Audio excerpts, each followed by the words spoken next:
L'essence de l'économie sociale et solidaire, c'est le fait de faire de l'économie, mais de mettre l'environnement, le social au cœur de l'activité et pas la maximisation des profits.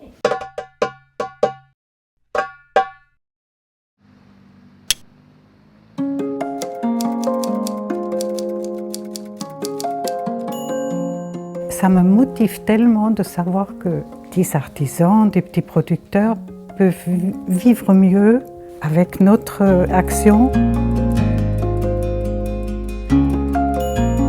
Nous, on s'engage pour les gens qui habitent dans le sud. Ça fait du bien, de se dire on fait quelque chose pour les autres. Chaque fois qu'il y a un nouvel ou un nouveau bénévole qui vient travailler, tous ses amis et ses connaissances viennent voir qu'est-ce qu'elle fait là, c'est sûr. Donc ça fait connaître aussi. Ouais. Le rôle qu'on a, c'est de sensibiliser. Et la vente est un moyen de sensibiliser. Nous, on a le temps, eux, ils ont plus ou moins le temps, mais on peut discuter avec les clients, expliquer d'où viennent les produits, pourquoi celui-là est plus cher que celui-là. Il y a vraiment cette volonté de changer les règles du commerce et d'être solidaire avec les productrices et les producteurs des pays du Sud. Cet engagement bénévole reste important. Ça veut dire qu'on doit y trouver du plaisir, ça veut dire qu'on doit y trouver du sens.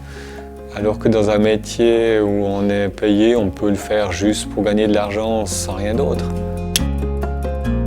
Chaque magasin est particulier et personnalisé par ses bénévoles. Moi, devant chaque article, je suis émerveillée.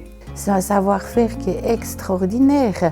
On parle de la soie, on parle du tissage, on parle tout ce qui est des matières. Puis pour l'alimentaire, c'est de maintenir des semences qui sont depuis des siècles et des siècles.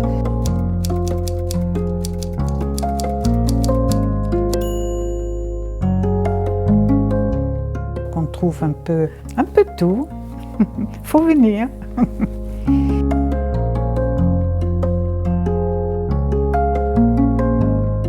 Découvrir les produits, c'est découvrir une culture, un pays, c'est de savoir que derrière il y a un projet, qu'il y a une communauté derrière.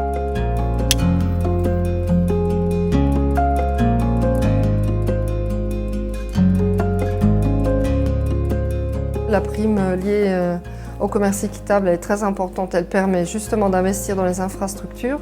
Ça peut être une école, ça peut être une route, ça peut être un programme écologique, ça peut être des formations, ça peut être beaucoup de choses.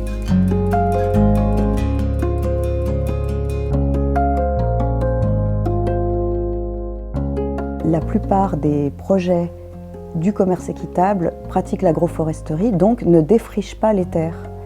Et ça, c'est très important. Ça préserve la biodiversité, l'habitat des grands singes. Et le fait que les produits de notre filière proviennent de terres qui sont en agroforesterie fait que le bilan carbone de nos produits est bien meilleur.